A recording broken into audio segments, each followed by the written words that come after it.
Seguimos entonces con la teoría psicoanalítica y la evolución psicosexual. La sexualidad para el psicoanálisis es un término central, ¿sí?, en la teoría psicoanalítica. Y la sexualidad para el psicoanálisis no tiene que ver con un instinto, ¿sí? O sea que no tiene que ver con algo del orden de lo biológico, que venga predeterminado genéticamente, ni tampoco se reduce a la genitalidad. Fíjense que esto fue escrito en la época victoriana y hoy podemos ver, digamos, con todo lo que ocurre con la identidad, podemos ver o pensar, ¿no?, esto de cómo no podemos reducir la sexualidad tampoco a la genitalidad, ¿sí? Y la sexualidad para la psicología está en relación a una pulsión que no tiene ni un objeto ni un fin determinado, y que se maneja con una energía a la que se la llama libido, ¿sí? No sé si han escuchado alguna vez, por ahí como somos una ciudad bastante psicoanalizada, ¿sí?, o con terminología psicoanalítica bastante difundida, la cuestión de, bueno, fulano tiene poca libido, ¿sí?, cuando alguien está por ahí desmotivado o desganado, o le bajó la libido si está deprimido, ¿sí?, o cuando alguien pone mucha pasión o mucho deseo en su trabajo, se dice pone toda la libido en eso, ¿sí? Alguien que es muy apasionado de lo que hace, por ahí se dice pone toda la libido en su trabajo o pone mucha libido en su actividad, ¿sí? Ahora, esta pulsión, ¿sí?, va a dirigirse a diferentes zonas erógenas, que van a ser zonas tomadas como centros de gratificación, de satisfacción del cuerpo, ¿sí? ¿Y por qué habla Freud de una evolución?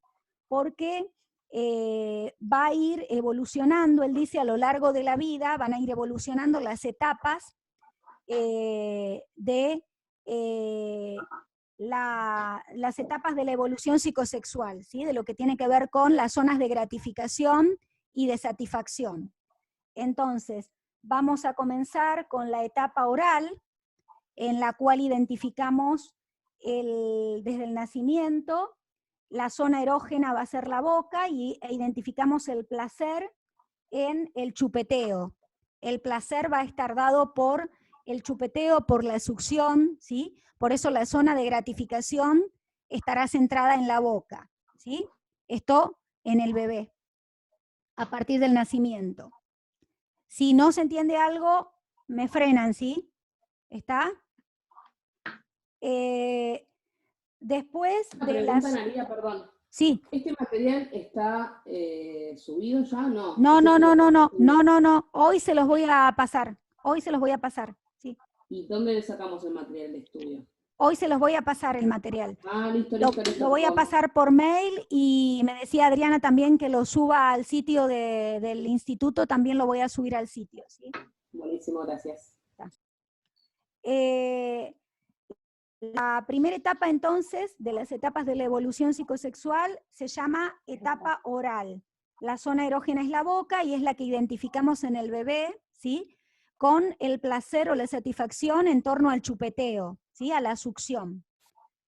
Esto, según Freud, más o menos se da hasta alrededor de los 18 meses, ¿sí? 18 meses de vida del bebé. La etapa siguiente es la etapa anal, entre los 18 meses y los 3 años, donde la zona erógena, la zona de satisfacción o que produce satisfacción, va a ser el ano, ¿sí? Hay una actividad intestinal, lo que tiene que ver con la descarga, ¿sí?, que en su momento de expulsión, ¿sí?, va a producir en el niño satisfacción, ¿sí? Luego tenemos la etapa fálica, entre los 3 y 5 años, donde la zona erógena van a ser los órganos sexuales. Esta etapa, si ustedes tuvieron chicos o tienen por ahí sobrinos, ahijados en la época del jardín de infantes, la pueden corroborar, ¿sí? Donde los chicos están con la cuestión de quién tiene y quién no tiene, ¿sí?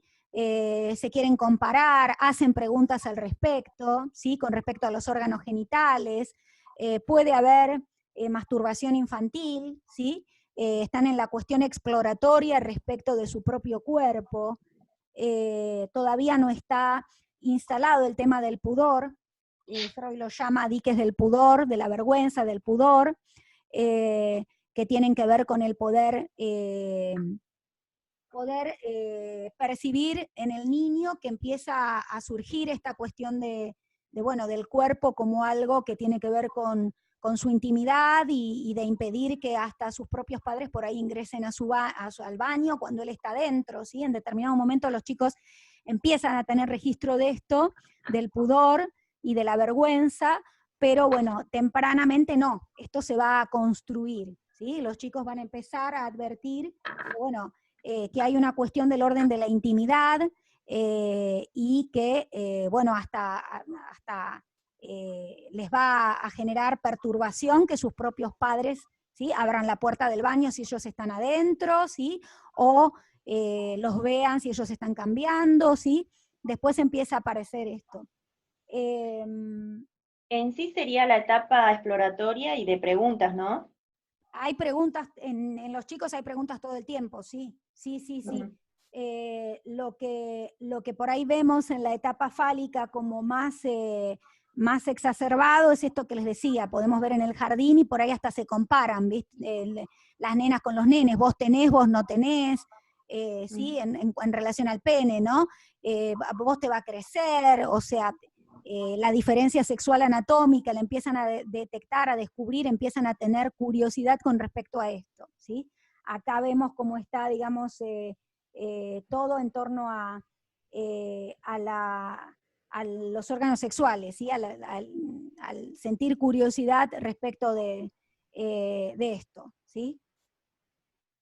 Y en esta misma etapa fálica, tenemos que surge el complejo de Edipo, ¿sí? Esto de tomar como objeto de amor al padre o a la madre, ¿sí? Y también escuchamos en los chicos, por ahí de jardín de infantes, esto de mamá es mi novia, ¿sí?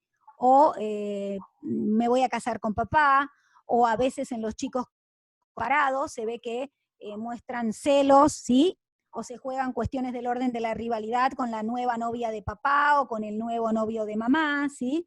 Los chicos se sienten desplazados, y bueno, se pueden por ahí ver este tipo de cosas al escuchar relatos de los chicos, comentarios en esta etapa de jardín de infantes. ¿Hay preguntas, algo? Párenme, chicos, si hay dudas, si quieren...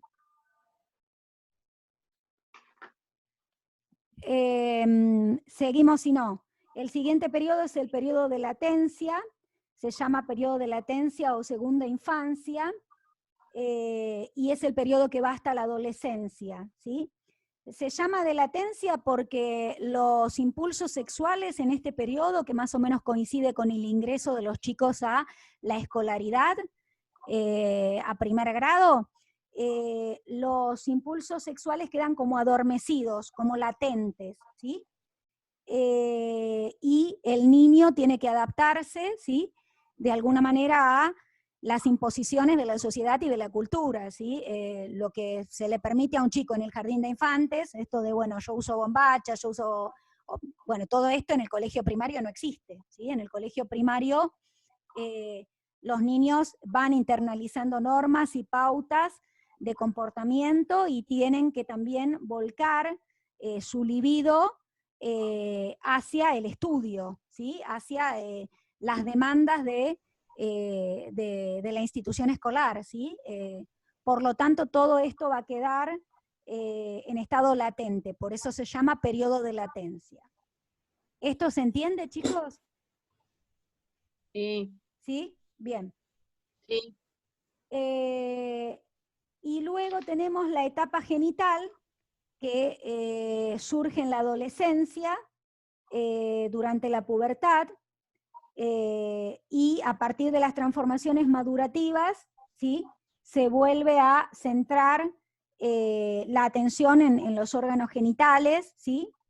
Y en la atracción por el otro sexo o por el mismo sexo, ¿sí? Pero la atracción erótica, ¿sí? Ya ahí tenemos el tema de los púberes o adolescentes, ¿sí? Y esa sería la última etapa, ¿sí? A partir de la adolescencia. El complejo de Edipo está tomado por Freud de una historia de la mitología, ¿sí? Que tiene que ver con la historia de Edipo, un personaje de la mitología griega, que lo que hace es matar a su padre, Layo, y casarse con la madre, con Yocasta, ¿sí? De esta historia de la mitología griega lleva el complejo toma el nombre, ¿sí? O toma Freud, mejor dicho, el nombre para denominar a el complejo, ¿sí? Lo otro que les dice el texto está en relación al deseo como término complejo para el psicoanálisis. Lo que les voy a contar es así bastante escueto en relación a esto, como lo tienen en el texto. Para el psicoanálisis el deseo se instaura en el psiquismo, ¿sí? Posibilita la organización o el inicio, digamos, de la organización de un sujeto a partir del primer encuentro con la satisfacción, ¿sí? Lo que dice Freud es que el bebé primero chupetea o succiona por hambre, por necesidad, ¿sí? Pero en este chupeteo y en esta succión, para saciar el apetito, para saciar la necesidad, en determinado momento descubre que hay un plus de placer, que hay un plus de satisfacción. Entonces ese chupeteo continúa, pero ya no por la necesidad de alimento o por la necesidad de saciar el apetito, sino por lo placentero, ¿sí? Por la satisfacción que brinda. Entonces aquí se inaugura la cuestión del deseo, ¿sí? Queda esto inscripto en el aparato psíquico, esta huella de satisfacción, ¿sí? O de la primera experiencia de satisfacción, así lo llama Freud, queda inscripta en nuestro aparato psíquico. Y bueno, es lo que nos motoriza en la búsqueda, ¿sí? Y bueno, Freud de alguna manera dice que todo el tiempo nos estamos intentando, procurando, ¿sí? Recrear esta primera experiencia mítica de satisfacción con diferentes cosas que muevan algo del orden de nuestro deseo, ¿sí? Y que nos permitan revivir algo de esta satisfacción, ¿sí? de esta situación placentera. ¿Se entiende esto, chicos? Sí. ¿Sí? Sí. Algo que quería decir, porque una de las compañeras me había escrito con respecto a ética, que quería aclararlo, que no está acá en el material de lectura, pero que quería aclararlo, en relación a la pulsión. En el material de lectura tenemos la definición así bastante sencilla de pulsión que les contaba, y de las etapas de la evolución psicosexual, pero no tenemos una gran división que arma Freud, que me parece que es muy importante, más allá de estas etapas, ¿sí? De recorrido de la pulsión. Él lo que señala es que tenemos en la constitución de lo humano dos pulsiones, ¿sí? La pulsión de vida y la pulsión de muerte, ¿sí? Y la pulsión de vida está en relación a el deseo, en relación a la creatividad, en relación a la superación, ¿sí? Esa es la pulsión de vida, la que nos lleva a levantarnos cuando nos caemos, ¿sí? A intentar apostar de nuevo, ¿sí? A tener ilusión, a seguir empujando para adelante, digamos, ¿no? Digámoslo así en modo sencillo, ¿sí? Y la otra pulsión, que todo el tiempo también interviene y que todos tenemos en mayor o menor medida, es la pulsión de muerte, que tiene que ver con las cuestiones autodestructivas y destructivas que todos los seres humanos tenemos, ¿sí? En el caso de la patología, la pulsión de muerte se ve agravada, ¿sí? En el caso de los desequilibrios mentales o emocionales se ve agravada. Entonces por ahí el sujeto se llega a infligir, a generar, a autogenerar, ¿sí? Daño físico, o toma conductas temerarias, adopta conductas que van en contra de sus propios cuidados, ¿sí? Como puede ser un sujeto adicto, ¿sí? Que, bueno, tiene una fuerte, hay una fuerte presencia en su cuadro, ¿sí? De esta pulsión de muerte, una fuerte tendencia autodestructiva, ¿sí? Esto se los quería aclarar porque, bueno, me parece que es importante porque con los pacientes, cuando ustedes apuestan por la pulsión de vida, ¿sí? Porque ese paciente con esa situación y con lo que le sucede pueda seguir apostando a mejorar, a evolucionar, ¿sí? Pueda armarse recursos para la creatividad, para afrontar lo que le está sucediendo, ¿sí? Generarse proyectos, aunque sea pequeños, ¿sí? Si es que está en una situación de malestar crónico, ¿sí? O de dolor crónico, que es una situación que a los pacientes los perturba fuertemente, ¿sí? En su estado de ánimo. Así que bueno, Analía, sí. discúlpame mi ignorancia. ¿Me podés dar un sinónimo de pulsión? ¿A qué se refiere? O sea, ¿qué es pulsión en realidad? La pulsión es un término conceptual, ¿sí? Por eso te decía, piénsenla como el empuje, como la fuerza, ¿sí? Pero es un término conceptual. Podemos ubicarlo mejor en los ejemplos, ¿sí? Pero tiene que ver con la energía, ¿sí? Con Ana, determinada está energía. Mónica para que la aceptes. A ver, ahí me fijo. Gracias. No, de nada. Tendría que ver entonces con lo que a mí me impulsa, digamos, a optar por la vida u optar por la muerte, digamos. No, Es más fuerte.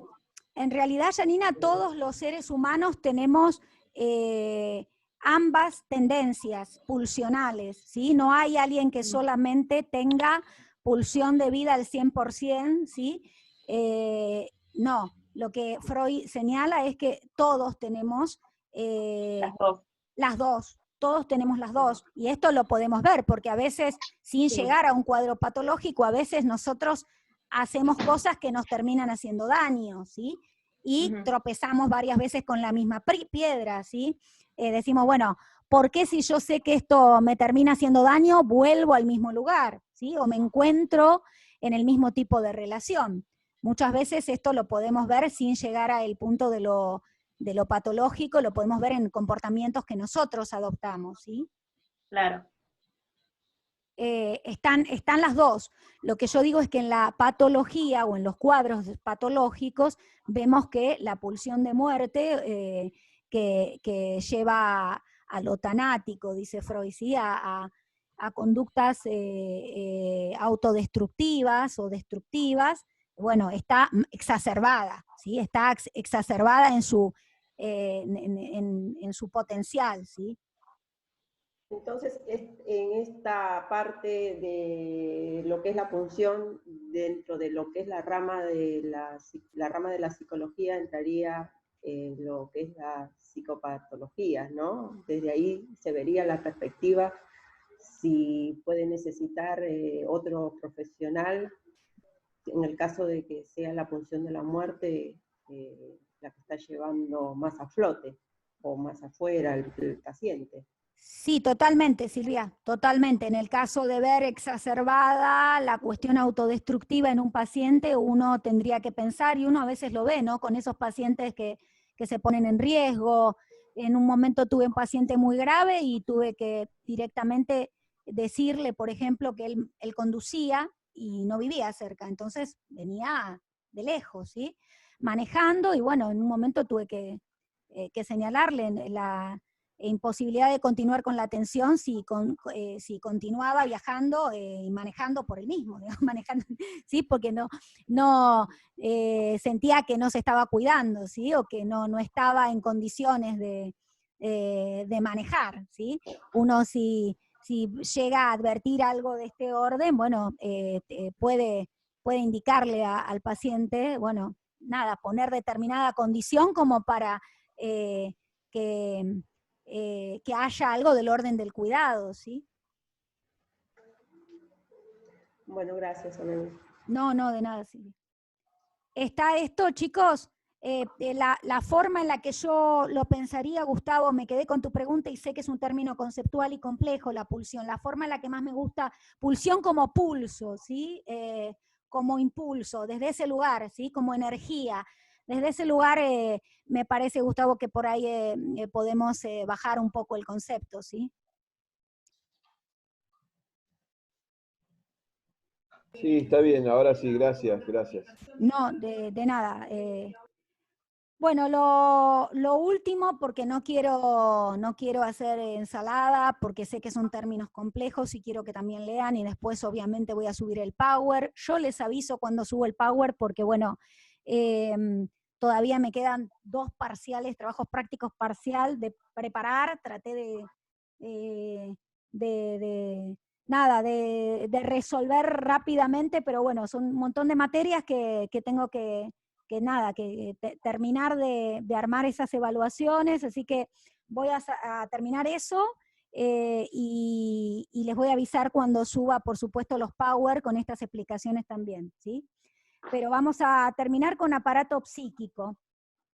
Si hay que repetir algo, la clase que viene lo volvemos a repetir para después meternos con ética, ¿sí?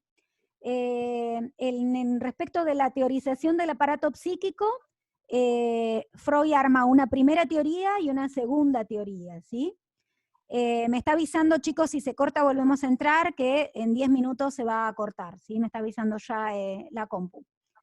La primera teoría lo que hace es ubicar el inconsciente, del cual ya hablamos, al cual ya lo describimos, ¿sí? Vimos que tiene leyes propias, el sector consciente o de la conciencia y el preconsciente, ¿sí? Estos son los 3 sectores que en la primera teoría que Freud arma sobre el aparato psíquico ubica, ¿sí? El inconsciente, entonces, aquello que se torna inaccesible para nosotros, cuyo contenido no podemos a cuyo contenido, perdón, no podemos acceder, ¿sí? Porque opera la barrera de la represión, el mecanismo inconsciente de la represión que impide que sentimientos, pensamientos, recuerdos que hayan quedado alojados en lo inconsciente retornen a la conciencia o puedan hacerse conscientes para nosotros, ¿sí? Luego tenemos un preconsciente, ¿sí? Que es un sector ahí intermedio, ¿sí? De contenidos que pueden provenir de lo inconsciente, ¿sí? Y se encuentran ahí como en estado latente a la espera, ¿sí? Que no han quedado... Disculpame, Analía, salió mal tu audio. ¿Podés volver a repetir? Porque no se escuchó nada de lo que dijiste, de lo último, de la primera teoría, ubica el inconsciente y después no escuché más nada. Les vuelvo a decir entonces. En la primera teoría del aparato psíquico, Freud postula que tenemos un sector del cual ya hablamos nosotros y al cual ya caracterizamos, que se maneja con una legalidad propia, que es el sector del inconsciente, ¿sí? Luego tenemos un sector que se llama preconsciente, donde hay determinados contenidos que no han caído bajo la represión, pero que se encuentran allí como en estado latentes, ¿sí? Que en determinado momento, si la barrera de la censura y la barrera que impide su pasaje a la conciencia se debilita, pueden llegar a pasar a la conciencia. Podemos llegar a percatarnos o registrar algo de esto, ¿sí? Y luego la conciencia, el sector de la conciencia donde tenemos registro, ¿sí?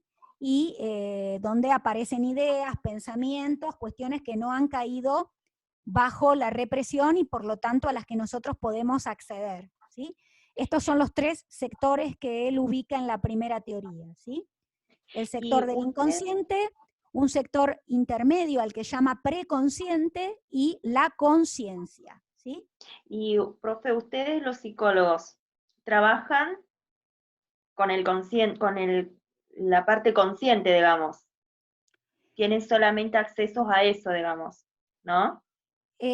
No, si nosotros adherimos a la teoría psicoanalítica, nosotros trabajamos con lo que el paciente manifiesta o trae, pero siempre pensándolo en relación a lo inconsciente, ¿sí? En relación a qué es lo que... Ustedes tratan de traer todo lo inconsciente hacia la conciencia, si tienen que analizar al paciente. Se trata de que aquello del orden de lo inconsciente que está perturbando o que está afectando al paciente pueda ser, sí, desarticulado, sí, sí porque incide sobre nuestra vida diaria, sobre nuestra vida cotidiana, ¿sí? Pero lo inconsciente no es algo a lo que, como usted dijo, no tenemos acceso, es algo que se encuentra como reprimido, como que no está.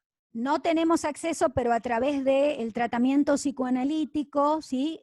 Con la asociación libre, con los recuerdos que puede llegar a traer el paciente, con los sueños que puede llegar a contar o relatar el paciente, podemos buscar la manera, ¿sí? De ir encontrando los nexos y de poder de alguna manera detectar qué cuestiones pueden llegar a motorizar un comportamiento o la repetición de una elección, ¿sí? O, se puede indagar al respecto, sí. Pero en tratamiento, y lo que permite o posibilita esto es la transferencia, que es la relación entablada con el terapeuta, que la función que cumple es reactivar los vínculos tempranos, los vínculos significativos que ese paciente ha armado con las personas de su grupo primario, ¿sí? De alguna manera es esto lo que permite que el paciente tome al analista como depositario, ¿sí? O como lo identifique de alguna manera con los diferentes sujetos significativos de su historia, ¿sí? Y esto va a allanar el camino y a permitir que un montón de cuestiones del orden de lo inconsciente vayan apareciendo o vayan surgiendo, ¿sí? Bien. Se lleva meses, años a veces esto. Años, además no se trata de abrir la caja de Pandora, ¿sí? De que vamos a, no, o sea, si un paciente llega por determinada problemática puntual, como suele ocurrir, ¿sí? Que hay determinada cuestión o determinadas cuestiones que lo traen a consulta, bueno, se indagará en relación a eso, ¿sí? No se trata de que vamos a descifrar todo el contenido del inconsciente del paciente, no se trata de eso, ¿sí? ¿Está esto, chicos? ¿Sí? ¿Se entiende? Sí. ¿Sí? Bien. Y la segunda teoría del aparato psíquico, que no se contradice con la primera, sino que podemos pensar que de algún modo la complementa, lo que ubica son 3 instancias en el aparato psíquico. El yo, que el yo va a estar ubicado en relación a la conciencia, a todo aquello de lo cual tengo registro, a mi relación con el mundo externo, ¿sí? El yo.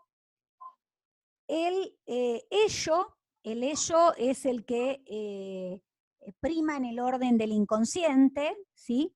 Aquella parte del aparato psíquico que vive en lo inconsciente, si queremos llamarlo así, el ello, y el super yo.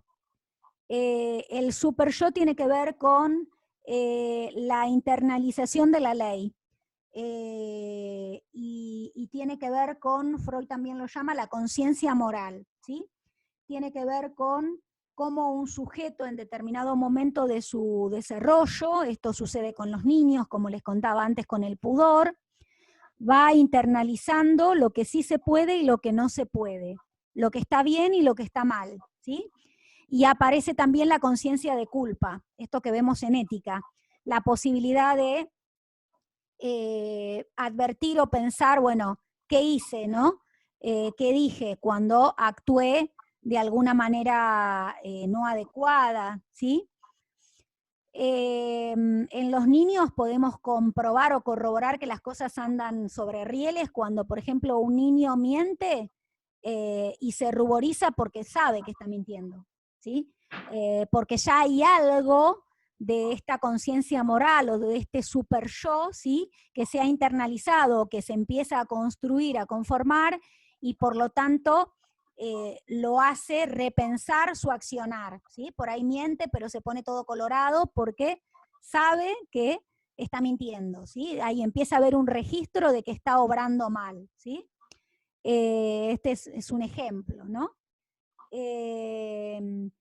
Ahora el super yo puede llegar a tornarse tortuoso, ¿sí? En casos patológicos puede llegar a tornarse tortuoso. Lo, entre comillas, normal o lo esperable es que nosotros tengamos registro y tengamos capacidad para preguntarnos acerca de nuestros actos, pero no mortificarnos, ¿sí? Ni darnos con un caño como uno a veces escucha con algunos pacientes o en algunas situaciones, con